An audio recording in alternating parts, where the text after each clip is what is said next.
Hey guys, Sunny here with 5 decks to help you climb your way to Master before the new expansion in a few weeks. These are the best decks to climb the ladder with in my opinion. This does not mean they are the best decks in the game right now, they are simply the best for climbing. With most of these decks, the game is decided before turn 6, making the best use out of your time when you're actively trying to gain ranks.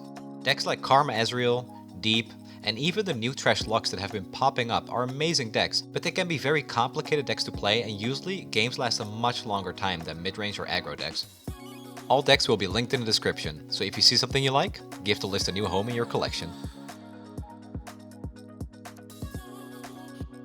Starting off this top 5, we have a Twisted Fate Ezreal list that's a mix between tempo and combo. You try to gain control early with minions and a wide board to do small bits of damage wherever possible, while removing your opponent's minions with your spells. You aim to end the game with a Riptide Rex, which will almost instantly level up Ezreal, and if he doesn't lock out your opponent, you can try to finish them off with the warning shots you kept in your hand that trigger Ezreal's level up ability. Twisted Fate is a flexible inclusion in this deck, with cards like the Zonite Urchin and Black Market Merchant making it much more consistent to level him up to. Number 4 is a list that was considered the best deck in patch 1.3, but received a couple of nerfs to some core cards, which pushed it out of the meta for a little while. With a few changes to make it more of an allegiance deck, it's back to combine a great early game with a late game combo in Endure plus Atrocity to close out games. You start by going wide on the board with cheap units like Bark Beast and Cursed Keeper.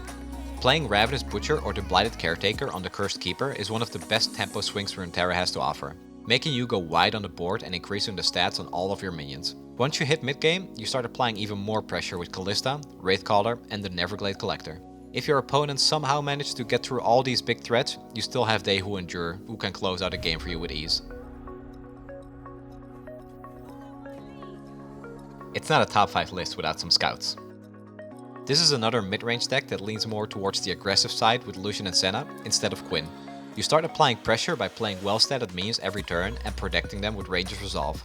This card, coupled with challengers and buffs from cards like Warchefs and the Vanguard Bannerman, allow you to make favorable trades. From that point, you play big bombs like Genevieve and start rallying to break your opponent's back and close out the game.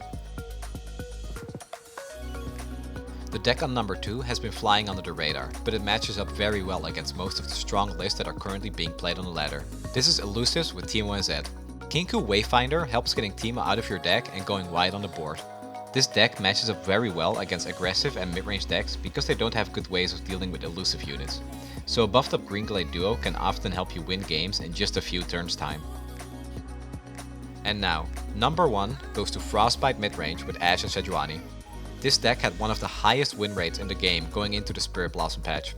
So it was to nobody's surprise that this ended up being the best deck in the game right now. Almost every other meta deck got nerfed while not a single card in this list was touched. The deck fights for the board with early minions and freeze effects.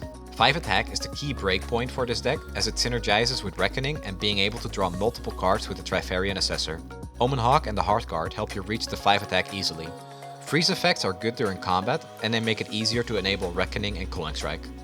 Once Ashe levels up, you use your arrow and other Frostbite effects to prevent your opponent's units from blocking while you go for lethal with all your 5 attack minions. So there you have it. 5 decks to try on the ladder and help you gain that precious LP before the Season of Fortune ends. I hope you found a deck to your liking in this video, and if you did, let me know which one it is. I might consider making a full guide on one of the decks that were highlighted here. If you didn't see the deck you've been climbing with though, I'd love to hear about that too. So with that, good luck on the final stretch, and may fortune smile upon you.